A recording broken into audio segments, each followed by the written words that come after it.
Level 1, Broke Orphan. You sleep in the doorway of a building on Prescott Street in Columbus, Ohio. And in 20 years, you'll hold the Grandmaster's gavel of the oldest institution in this state. Right now, you're waiting on these steps for 4 nights. Thursday nights are the best. Men in suits come out around 9, and if you time it right, make eye contact but not too much. Look like you haven't eaten but not like you'll follow them, you can sometimes get $1. You've been working on the expression. You think you have it. You're 17. This is the strategy. Marcus walks out at 9:12. Hickey Freeman suit, grandfather's Masonic ring, square and compass pin on the lapel. You make the expression. He stops. Looks at you the way a building inspector looks at a crack in the foundation, catalogs it. Moves on. He turns to the man next to him and says out loud, "Every Thursday, like a stray that learned the schedule." The men on the steps behind him laugh.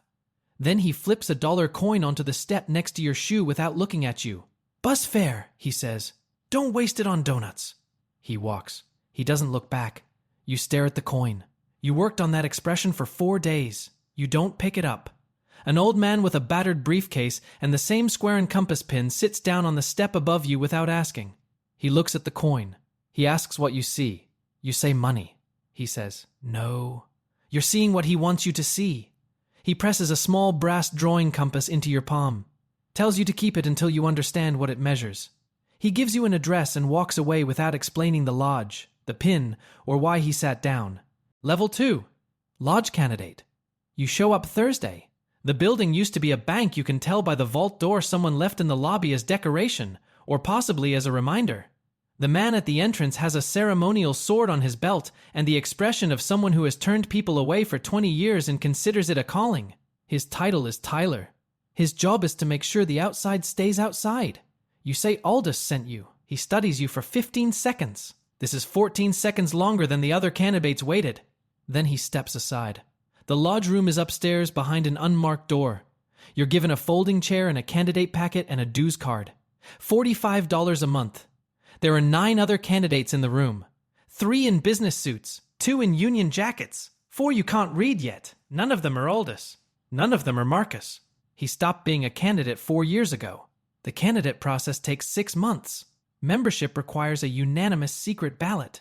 White marble, yes. Black marble, number. 1 black marble rejects a candidate entirely. Nobody presents that last part like it's the most important part. It is.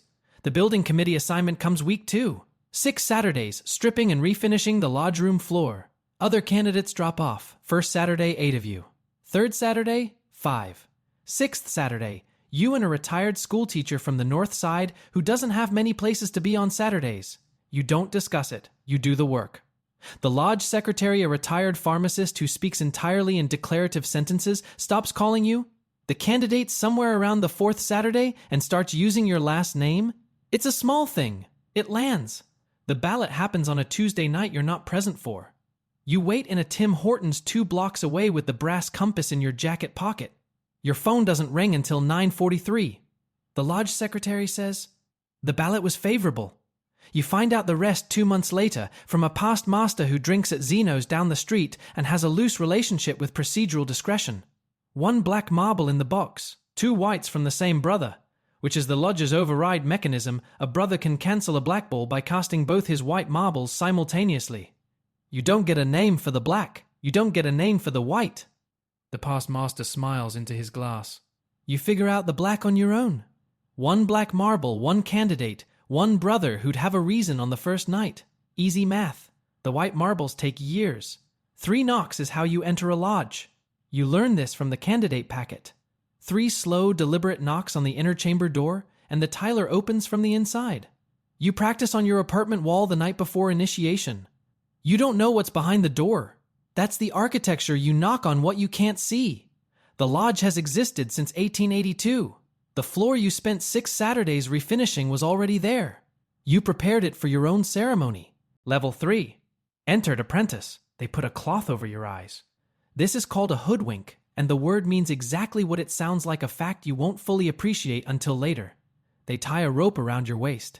This is the cable tow. They lead you through a door you can't see into a room that smells like wood polish and old carpet and something older underneath. The institutional smell of a place where the same serious thing has been done in the same way for a very long time. A man you've never met presses a ceremonial blade to your chest and asks if you are willing to die for what you're about to receive. You say yes. You have no idea what you're about to receive. The first degree takes 40 minutes.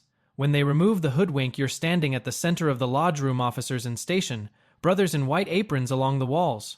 They give you a handshake, a sign, a word.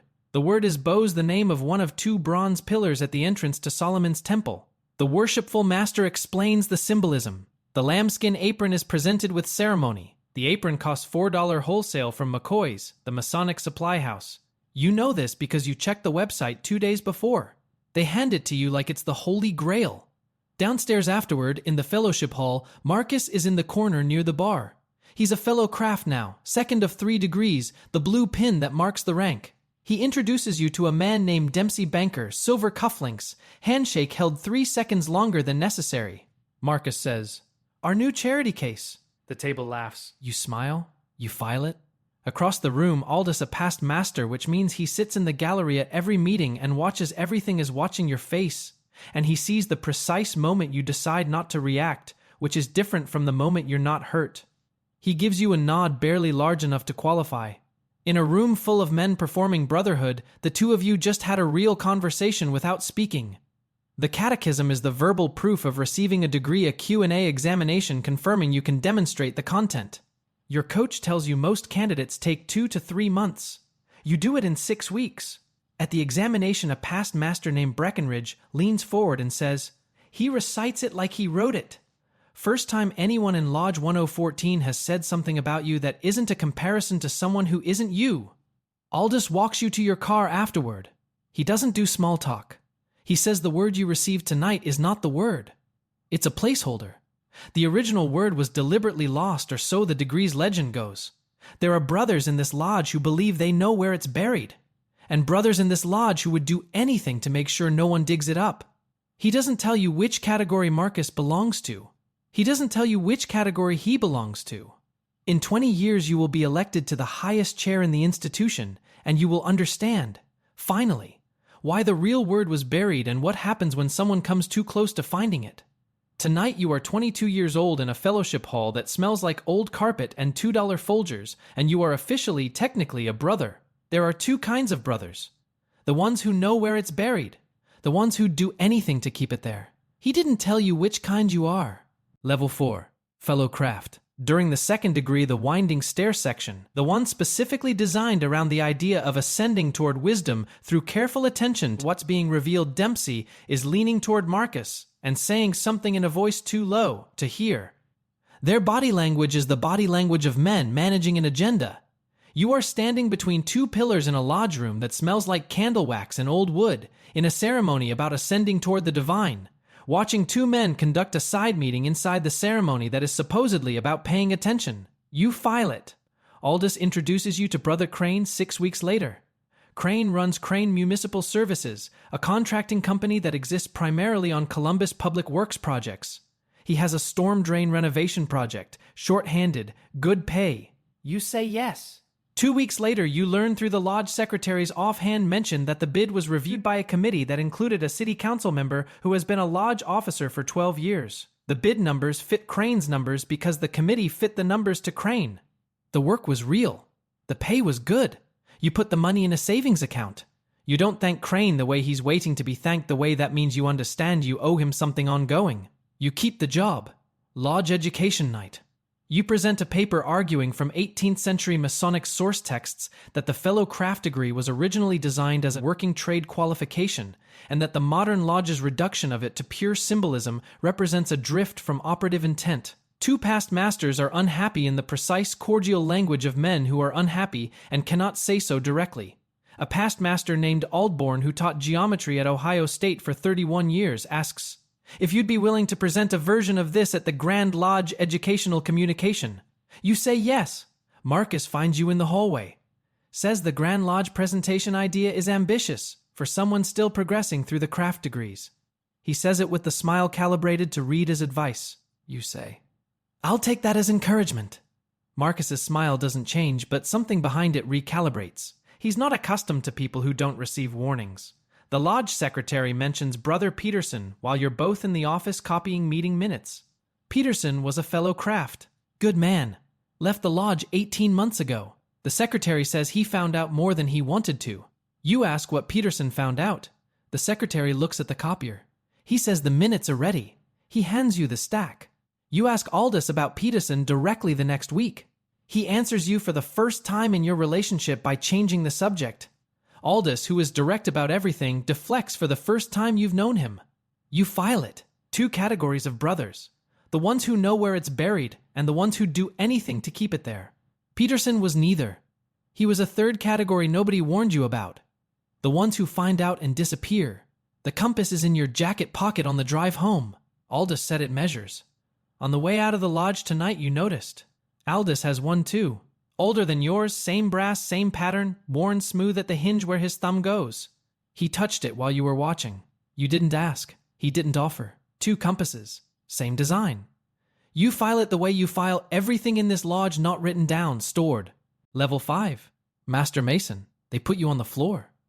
The 3rd degree enacts the murder of Hiram Abief, the master architect of Solomon's temple, killed by 3 ruffians who wanted the master's word and couldn't wait to earn it. You play Hiram. The 3 ruffians strike you in sequence. Blow to the throat, blow to the chest, blow to the head, each mimed with ritual precision by brothers you recognize from Tuesday meetings. You fall. You are wrapped in a white cloth and carried to a spot designated rough ground, and you lie there while the degree continues around you, in the dark, listening to the ritual proceed without you. Then the worshipful master pulls you up. The grip is called the lion's paw. Full hand, locked grip, pulled vertical in one motion. You're standing before you've decided to stand. They give you the word, Mahabone, the degree explains. This is a substitute. The real master's word was lost the night Hiram died rather than reveal it under duress. The original will only be recovered when 3 masters worthy of receiving it meet together. Until then, the substitute serves. You stand in the lodge room with a word that stands in for a word that is buried, holding an apron that cost $4 in a building that used to be a bank, 23 years old, and technically raised from the dead. 3 weeks later, you're in the lodge library because the door that is always locked wasn't locked that Tuesday evening, and you needed a 19th century catechism reference. You find the catechism. You also find a ledger. Brown cloth binding, spine cracked, dated 1909. On the cover page, there is a geometric cipher, a series of symbols you recognize because you spent 4 months studying the fellow craft degree's geometry instruction, which turns out to have been unexpectedly applicable. You photograph the cipher. You photograph 40 pages. You close the ledger. You put it back. You lock the door. You bring the photograph to Aldous. He takes the phone. He looks at the cipher for a long time without speaking. Then he says, "You're the 3rd man he knows of who found that ledger." You ask what happened to the first 2. He says one retired from the lodge 10 years ago on good terms. The other one left on his own, Peterson. Found the same ledger, left before anyone had to ask him to. He doesn't finish the original sentence. He takes a brass compass from his jacket pocket older than yours, same pattern, worn smooth at the hinge. He presses it against the phone screen. You can't tell what proportion he's checking. You can tell the result means something to him. He hands the phone back and leaves the room and comes back with a sealed envelope. Don't open it until you're running a lodge. You ask why. He says information is only useful when you have the authority to act on it. Before that, it's just weight. He's asking you to carry it without knowing what it is. You've been carrying weight since a church doorstep on Prescott Street. This is the same thing with a different shape. The envelope goes in your inside jacket pocket. The brass compass is already there. You can feel both of them when you breathe. Marcus has been at every Tuesday meeting since your Master Mason degree. He was intermittent before. He's a senior deacon now, 6 years into the officer progression, the east visible at the end of a line he's been walking since his grandfather held the gavel. Your name appeared on the junior steward nomination slate 3 weeks after your 3rd degree. You said yes. Marcus said nothing. He didn't need to say anything. He needed to start paying closer attention. The lodge has a substitute word because the real one was buried. You have a photograph of a cipher, an envelope you're not allowed to open yet, and a compass that's been measuring something for 3 years that you still haven't named. You were raised from the rough ground tonight in a ceremony that is about resurrection. What nobody mentions in the degree is that Hiram was murdered by the men who needed what he was protecting. You think about Peterson on the drive home. Level 6. Worshipful Master.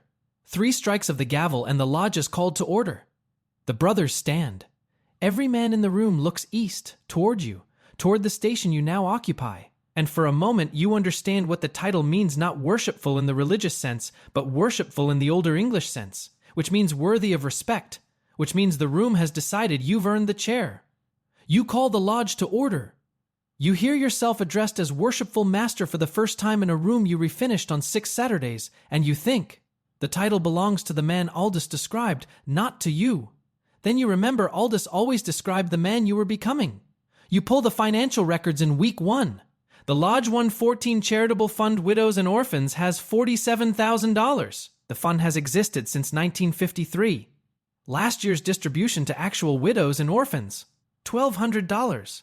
3 families. The remaining $45,800 move through a line item labeled Administrative Expenses into a holding account managed by a signatory whose last lodge office was 4 years ago. The holding account routes to a limited liability company registered with Franklin County. The LLC's registered agent is a Franklin County Common Pleas judge. The judge served as lodge secretary from 2007 to 2011. He also sat on the bid review committee that awarded Crane Municipal Services the storm drain contract the year before you became Master Mason. You sit with this for 20 minutes. Then you call Aldous. He comes the next morning without coffee, which tells you he already knows this is not a routine conversation. You show him the accounts. He looks at them. He says, "Now you know?" You say, "What do I do with it?" He says, "Most worshipful masters find out and close the ledger. The money moved before them. The men it belonged to are dead. They finish the year and pass the gavel and become a past master who knows something he doesn't mention. You ask if that's what he did. He's quiet for a moment that answers the question before the words do. "I closed the ledger," he says. 30 years ago. I've been waiting since then for someone who wouldn't. You ask if anyone tried in the 30 years between him and you. He looks out the window for a moment and changes the subject, and this is the first time in 5 years of knowing him that he has done that. You file it. At the annual Grand Lodge communication, Marcus is nominated for Senior Grand Warden of the State Grand Lodge. The nomination comes from a past Grandmaster. 3 of the 5 nominating seconds are men whose fathers were lodge brothers of Marcus's father. The machinery of the institution runs in his family's direction the way water finds the channel it's always used. You are nominated for Junior Grand Warden by 2 past Masters Aldbourne, who invited you to present at the Education Committee, and Reeves, who ran the Masonic Children's Home for 11 years. The vote is closer than anyone expected. You lose. You photograph every page of the lodge's financial records the following Saturday. Cloud storage. External drive. A printed set in a waterproof folder at the back of your filing cabinet. You do not move the originals. Moving them would signal something.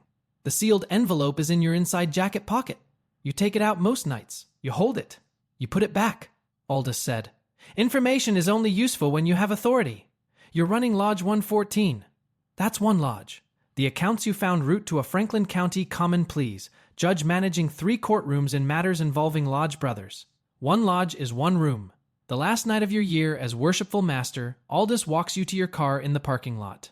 He says, "There are 2 lodges. The one you see on meeting nights, the gavel, the aprons, the degrees, the handshakes, and the other one." He doesn't explain who runs the other one. He says it the way he gives all important information. Like you'll need to find that out yourself, and like he already knows you will. The sealed letter goes back in your pocket. The compass is already there. Both of them, together, the whole drive home. Level 7. Grand Lodge Officer. You walk into a lodge in Delaware County on a Tuesday night for your first inspection, and you recognize the financial structure within 40 minutes. Different lodge, different officers, different judge on the LLC registration. Same architecture. The appointment came from the brothers who voted for you at the Grand Lodge, communication, and lost they needed to place you somewhere with altitude and sight lines. And district deputy comes with 12 lodges in the circuit and the authority to inspect. You travel. You sit in 12 different lodge rooms and watch 12 different worshipful masters call their lodges to order. 12 gavels striking 12 different desks. All 12 lodges look like Lodge 114. Not identical. 2 are cleaner. 1 is worse enough that you write it up formally. But the structure is the same in all 12. Charity accounts with low distribution ratios. Holding accounts with LLC intermediaries. Lodge officers whose business interests and judicial appointments intersect in ways that appear on no organization chart. You spend 3 months trying to locate the design, whether someone built it intentionally or whether it grew. The answer is neither exactly or both. The lodge isn't a conspiracy, it's infrastructure. Nobody sat down in 1952 and designed a corruption mechanism. They had a network. The network had institutional credibility. And over 7 decades, the network learned to use that credibility the way all infrastructure uses gravity. Passively, constantly, without anyone maintaining the slope. It has been running since 1847. The rules were never written down because the rules are the culture. Aldous dies on a Thursday. He dies in his apartment, in the reading chair, his ritual apron folded on the table beside him. He was old when you met him. He got older. He had been a Mason for 63 years. The estate executor hands you a package at the reception after the lodge funeral. A brass drawing compass, older than yours, worn smooth at the hinge, a handwritten note, I measured everything. You'll need to measure more, and a sealed envelope with your name on the front, thicker than the one you've been carrying in your jacket pocket for 5 years. You open the first letter, the one from your Master Mason degree, the one you've been carrying for 5 years. 1 page. Every Grandmaster of this state from 1952 to the present. 14 names. Next to each name, a number 8 digits, hyphen 4 digits. The format of a financial account number. You compare it to the cipher on the old ledger's cover page. The prefix pattern matches. The original Master Mason word the degree says was lost when Hiram died as a cipher prefix. A key. Used to access financial accounts that have been accumulating since 1952. 14 Grandmasters have held that prefix for a year each, and none of them closed the accounts. You do not yet know the balance. You know the structure. You know 70 years of quarterly deposits from an institution whose public mission is charity.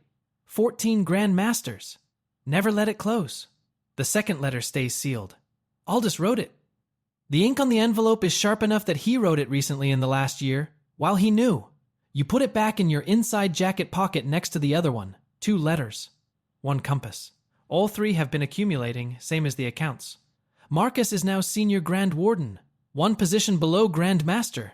The line from where you stand to where you're going runs directly through the position Marcus occupies, which Marcus knows, which is why his attendance at every state-level function has become meticulous in a way it wasn't before you were appointed. He's watching the geometry. You both have the same destination in view. He has the bloodline and the machinery. You have the cipher prefix and 2 sealed letters and the knowledge that the institution he's been groomed to inherit has a 70-year secret underneath the floorboards. The second letter stays in the pocket. Not yet. Level 8. Grandmaster. 214. 189. The outgoing Grandmaster transfers the gavel. You receive it with both hands and the room stands and the applause follows the form. Marcus is in the second row. He got 189. His grandfather got 312. His father got 295. He watches you receive the gavel, and his expression is the same one he wore the night he dropped a $1 coin by Kai. Your shoe on Prescott Street, the expression of a man who has assessed something and found it less than it should be. Except now you're holding the gavel, so the expression has nowhere to go. You open the second letter, the fat one, the one from Aldous' estate, the one you haven't touched the night after installation. Aldous wrote it in 1987. He was not the author, he was the keeper.